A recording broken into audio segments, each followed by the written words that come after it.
Good morning student. ये आपके 11th class biology का 4th चैप्टर है प्राणी जगत। ये आपके 4th चैप्टर का फर्स्ट लेक्चर है। आपने 3rd चैप्टर में वनस्पति जगत के बारे में पढ़ा था। वनस्पति जगत को आपने देखा था थैलोफाइटा, ब्रायोफाइटा, टेरिडोफाइटा, ठीक है ना, आवृत बीजी, अनावृत बीजी आदि में बांटा गया था। अब हम प्राणी जगत के बारे में पढ़ेंगे। इसमें हम प्राणियों के बारे में पढ़ेंगे, ठीक है ना। तो चैप्टर चलिए अब देखते हैं प्राणी जगत। हमारे आसपास सभी प्रकार के प्राणी पाए जाते हैं। अब तक लगभग 10 लाख से ज्यादा प्राणियों की पहचान और उनका वर्गीकरण किया जा चुका है। बच्चों, मैंने पहले ही बताया है कि प्राणियों का वर्गीकरण करना क्यों आवश्यक है, क्योंकि प्राणियों की संख्या इतनी ज्यादा है कि यदि हम उनका वर्गीकरण नहीं करेंगे तो हमें उनके अध्ययन में क्या होगी, असुविधा होगी। जैसे कि बिल्ली के वर्ग में जितने प्राणी आते हैं उनके लक्षण पढ़ लिए, पक्षी के वर्ग में जितने आते हैं तो हम पक्षी वर्ग का अध्ययन कर लिए। तो इस प्रकार से हमें क्या होती है, अध्ययन में क्या होती है, सुविधा होती है, इसीलिए हम वर्गीकरण करते हैं। तो कितने प्राणियों का पहचान हो चुकी है, लगभग 10 लाख से ज्यादा। वर्गीकरण का आधार, बच्चों हम प्राणियों को किस आधार पर 6 भागों में बांटे हैं, तो देखिए कौन कौन सा है। प्राणियों के 6 आधार, उनके संगठन स्तर पर, ठीक है ना। संगठन स्तर यानी कोशिकीय स्तर, ठीक है ना। संगठन स्तर का मतलब बच्चों कोशिकीय स्तर, यानी वो एक कोशिकीय प्राणी है कि बहुकोशिकीय प्राणी है। एक कोशिकीय प्राणी तो उसको अलग वर्ग में रखा गया है, बहुकोशिकीय प्राणी है तो उसको अलग वर्ग में रखा गया है। दूसरा है आपका सम्मिति। सम्मिति बच्चों बताएंगे अभी आगे क्या होता है। तीसरा आपका शरीर भित्ति के आधार पर। चौथा आपका देह गुहा के आधार पर। पांचवा आपका खंडी भवन के आधार पर। और छठा आपका नोटोकार्ड के आधार पर, ठीक है ना। तो इनके आधार पर कौन कौन से, संगठन के स्तर के आधार पर, सम्मिति के आधार पर, शरीर भित्ति के आधार पर, देह गुहा के आधार पर, खंडी भवन के आधार पर और नोटोकार्ड के आधार पर हमने प्राणियों का वर्गीकरण किया है और इसके आधार पर हमने प्राणियों को अलग अलग वर्ग में बांटा है। चलिए देखते हैं। प्राणियों की संरचना एवं आकार में भिन्नता होते हुए भी उनकी कोशिका व्यवस्था, शारीरिक सम्मति, प्रगुहा की प्रकृति, पाचन तंत्र, परिसंचरण तंत्र एवं जनन तंत्र, रचना में कुछ आधारभूत क्या होती है, समानताएं पाई जाती हैं। संगठन के स्तर पर बच्चों क्या होता है कि संगठन के स्तर पर यानी आपका कोशिकीय स्तर, यानी अगर एक कोशीय प्राणी है तो उसको अलग वर्ग में रखा गया है, और एक कोशिकीय यानी जैसे अमीबा हो गया, पैरामीशियम होगा। बहुकोशिकीय यानी प्राणी जगत के सभी सदस्य लगभग कैसे होते हैं, बहुकोशिकीय होते हैं। बहुकोशिकीय यानी बच्चों जिनका शरीर एक से अधिक कोशिका का बना हो। एक कोशिकीय यानी जिनका शरीर सिर्फ एक कोशिका का क्या हो, बना हो, ठीक। तो प्राणी जगत के सभी सदस्य बच्चों कैसे हैं, बहुकोशिक हैं, लेकिन सभी एक ही प्रकार के कोशिका संगठन को प्रदर्शित नहीं करते। क्यों, क्योंकि ये तो उनमें क्योंकि उनकी तो सम्मिति अलग होगी, या तो उनकी शरीर भित्ति अलग होगी, या तो उनकी देहगुहा कुछ अलग होगी, किसी में पाई जा रही होगी, किसी में नहीं पाई जा रही होगी। इसी प्रकार जैसे बच्चों आपको देखो सांप को अलग वर्ग में रखा गया, पक्षी को अलग वर्ग में रखा गया है। सांप को अलग वर्ग में क्यों रखा गया, क्योंकि वो रेंगने वाले हैं, ठीक है ना, वो स्तनधारी प्राणी है, ठीक है। मेमेलियन उसमें है, ठीक है ना, रेंगने वाले में आते, सरीसृप वर्ग में आते हैं। और जैसे पक्षी है तो उनमें उड़ने के लिए पंख पाए जाते हैं, तो उनका लक्षण अलग है। इसी प्रकार से सभी प्राणियों को अलग अलग वर्गों में रखा गया। मनुष्य को कुत्ते के साथ, जैसे मनुष्य को पक्षी के साथ तो नहीं रखा गया ना, क्योंकि मनुष्य के कुछ अलग गुण होते हैं, पक्षी के कुछ अलग गुण होते हैं। इसीलिए सभी प्राणियों को अलग अलग वर्ग बनाया गया और उनके लक्षणों के आधार पर, ठीक है ना, उनको अलग अलग वर्ग में रखा गया है। तो चलिए देखते हैं, आप पढ़ते हैं। प्राणी जगत के सभी सदस्य बहुकोशिक होते हैं बच्चों। बहुकोशिक यानी मतलब एक से अधिक कोशिका के बने होते हैं, लेकिन सभी एक ही प्रकार के कोशिका संगठन को प्रदर्शित नहीं करते। कोशिका संगठन मतलब कि या तो फिर एक कोशिकीय हो या तो फिर बहुकोशिकीय, यानी अलग अलग हो सकते। उदाहरण के लिए स्पंज में कोशिका बिखरे हुए समूहों में अर्थात कोशिकीय स्तर का संगठन दर्शाती है। कुछ कोशिकाओं के बीच श्रम का कुछ विभाजन होता है। कोशिकाएं अपना कार्य संगठित होकर ऊतक के रूप में करती हैं, इसलिए इसे ऊतक स्तर का संगठन कहते हैं। बच्चों ऊतक क्या होता है, कोशिकाओं का ऐसा समूह जो कार्य और रचना में समान हो, उसको हम क्या बोलते हैं, ऊतक। कोशिकाओं का समूह ही क्या कहलाता है, कई सारी कोशिका मिलकर बच्चों ऊतक बनाते हैं। कई सारे ऊतक मिलकर बच्चों अंग बनाते हैं। कई सारे अंग मिलकर अंग तंत्र बनाते हैं, और अंग तंत्र से क्या होता है, एक नए जीव का क्या होता है, निर्माण हो जाता है, ठीक है ना। तो कोशिकाएं अपना कार्य संगठित होकर ऊतक के रूप में करती हैं, इसलिए इसे ऊतक स्तर का क्या बोलते हैं, संगठन कहते हैं। चलिए देखते हैं। प्राणी जगत में जो जीव हैं वो यूकैरियोटिक तथा बहुकोशिका वाले होते हैं। ऊतक स्तर संगठित होकर अपने अंगों का निर्माण करते हैं और प्रत्येक अंग का विशेष कार्य होता है। बच्चों, हर एक अंग का क्या होता है, अलग अलग कार्य होता है। जैसे हृदय का काम क्या होता है, रक्त परिसंचरण करना। श्वसन का काम क्या होता है, श्वास लेना। श्वसन तंत्र का काम, यानी जो हर एक अंग होते हैं बच्चों, उनका कार्य क्या होता है, अलग अलग होता है। प्राणी में जैसे आर्थ्रोपोडा संघ में बच्चों, अभी ये सब आपको पढ़ना। आर्थ्रोपोडा संघ में जैसे आपके कीट पतंग आते हैं, ठीक है ना। एनेलिडा में जैसे आपके कछुआ आते हैं। मोलस्का यानी आपके सीप आ गए। एकाइनोडर्म, ठीक है ना, तथा रज्जुकी के अंग मिलकर तंत्र के रूप में शारीरिक कार्य करते हैं के रूप में। प्रत्येक तंत्र में एक विशिष्ट कार्य करता है, यानी प्रत्येक तंत्र जो होता है वो एक विशिष्ट कार्य करता है, यानी एक विशेष कार्य करता है। जैसे मैंने बताया ना, हृदय का काम है परिसंचरण करना, तो श्वास का काम नहीं कर सकता। श्वसन तंत्र का काम है श्वास लेना, तो पाचन का काम नहीं कर सकता। यानी प्रत्येक अंग तंत्र जो होते हैं वो अपना एक विशिष्ट कार्य करते हैं। अंग तंत्र के स्तर का, इसे अंग तंत्र के स्तर का संगठन कहा जाता है। विभिन्न प्राणी समूहों में अंग तंत्र विभिन्न प्रकार की जटिलताएं प्रदर्शित करते हैं। जैसे किसी प्राणी में बच्चों पाचन तंत्र भी अपूर्ण,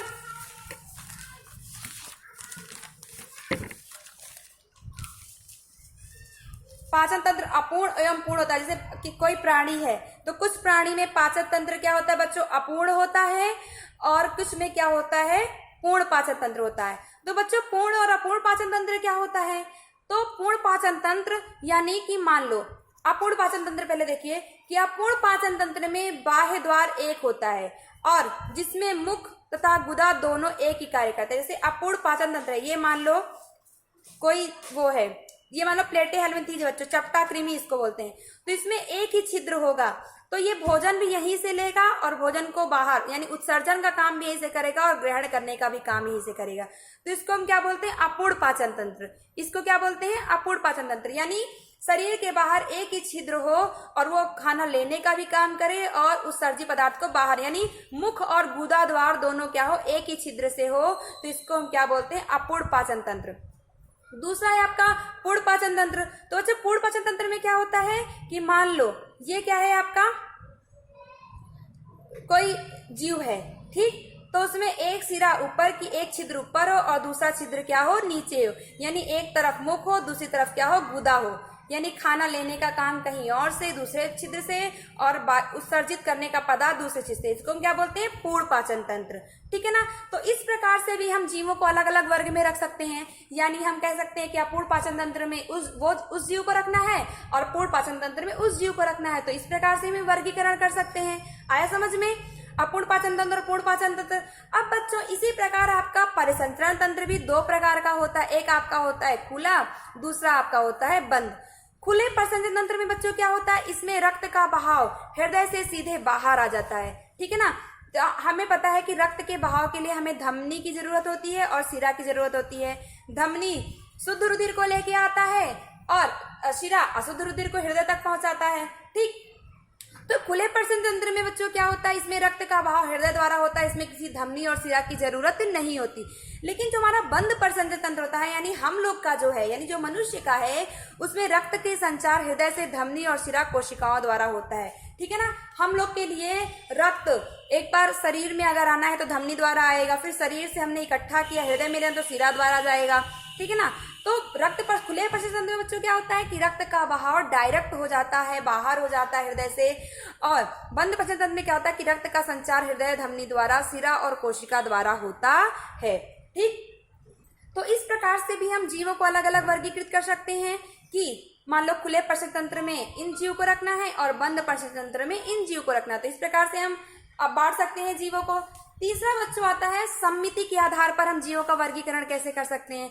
तो बच्चों, सम्मिति क्या होती है, सम्मिति आपकी तीन प्रकार की होती है। एक होती है आपकी अरीय सम्मिति, एक होती है आपकी द्विपार्श्व सम्मिति और एक होती है आपकी असम्मिति। बच्चों, अरीय सम्मिति क्या होती है कि शरीर को बीचों बीच किसी भी भाग से काटने पर वह बराबर भाग में आए तो उसको हम क्या बोलते हैं, अरीय सम्मिति। मान लो ये 0 है बच्चों, ठीक।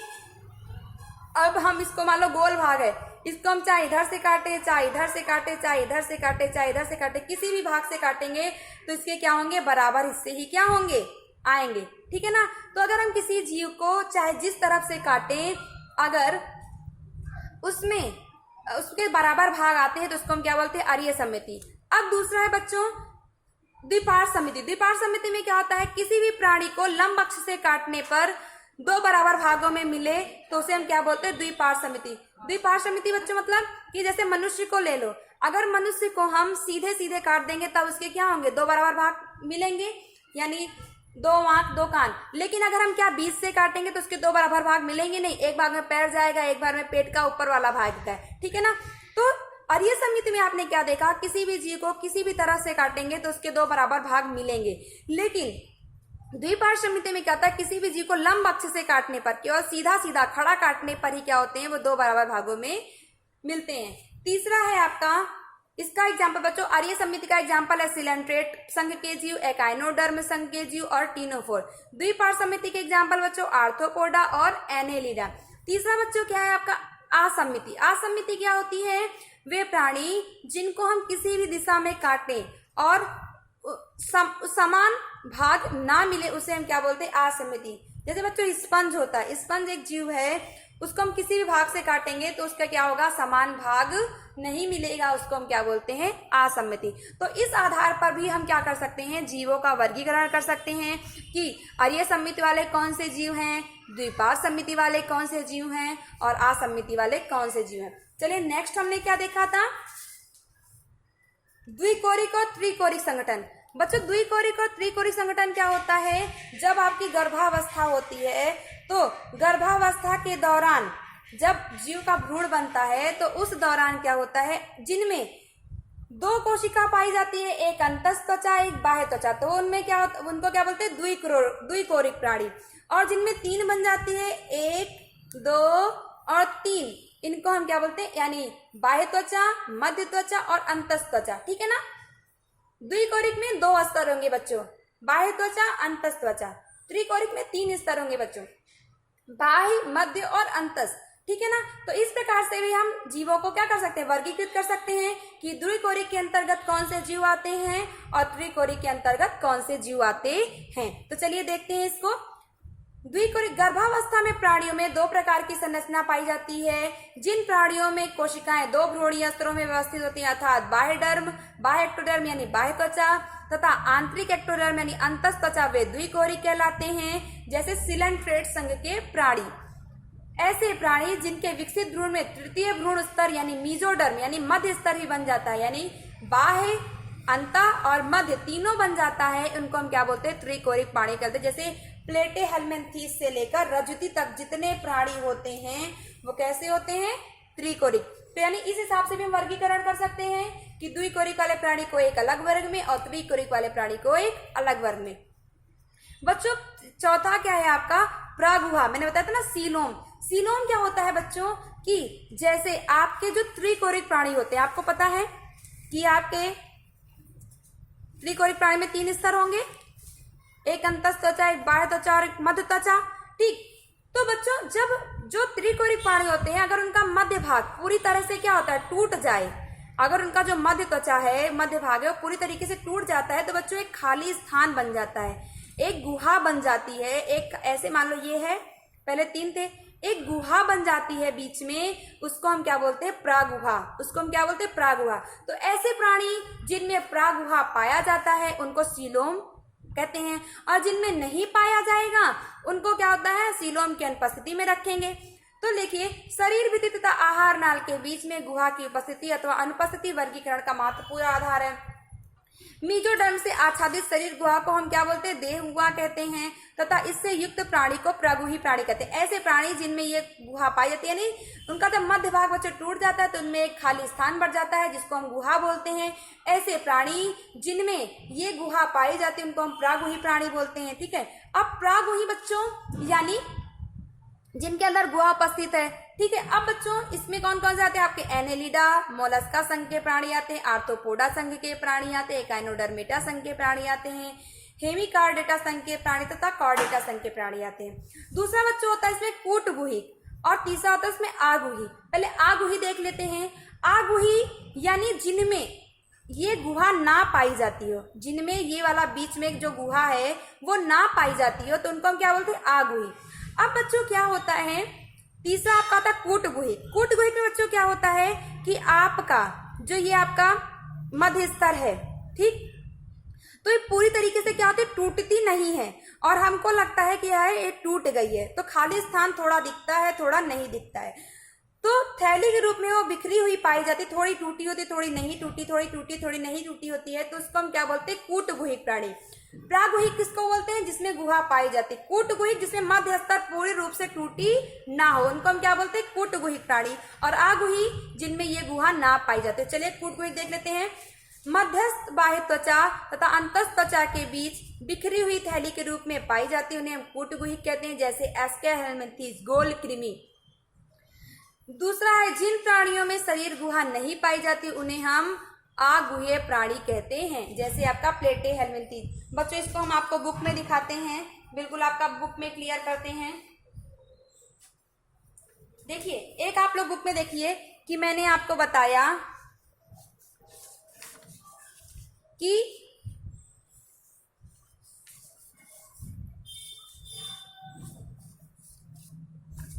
आपका ये कौन सा बच्चों, आर्य समिति है ना, ये आपका क्या है, आर्य समिति। आर्य समिति में आप किसी भी भाग से इसको काटेंगे तो ये क्या होगा, आपका एक बराबर भागों में बटेगा। दूसरा आपका केकड़ा है बच्चों, द्विपार्श्व समिति, यानी इसको लंब अक्ष से सीधे सीधे ही काटेंगे तो ये आपका दो भागों में क्या होगा, अगर इधर से काटेंगे तो क्या ये बराबर आएगा, नहीं आएगा।